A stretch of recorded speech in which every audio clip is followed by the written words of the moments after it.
Sa pool sa CCTV, ang ala Spider-Man na akyat bahay sa Taytay Rizal. Ang suspect abay nagawa pang mamili ng mga nanakawing delata. Nasa frontline ng balitang yan, si Ian Suyu. Ibinulsa ng lalaking naka-surgical mask ang kanyang cellphone. Saka biglang nag-ala Spider-Man sa pag-akyat ng kahoy na hagdan ng isang bahay sa Taytay Rizal. Ang lalaki, abay kawatan pala.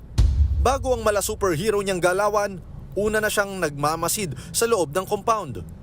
Siniguro ng lalaki na walang tao bago na siya nagkasa ng masamang balak.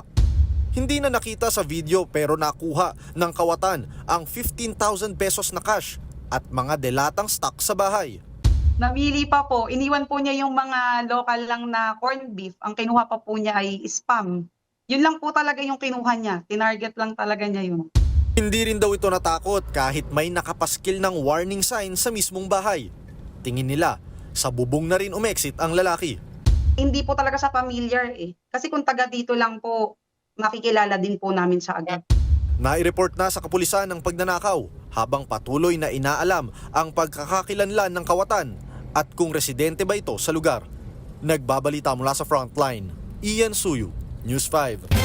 Mga kapatid, Cheryl Cosim po. Maging maalam at may pakialam sa mga napapanahong issue at headlines. Mag-follow at mag-subscribe na sa social media pages ng News 5.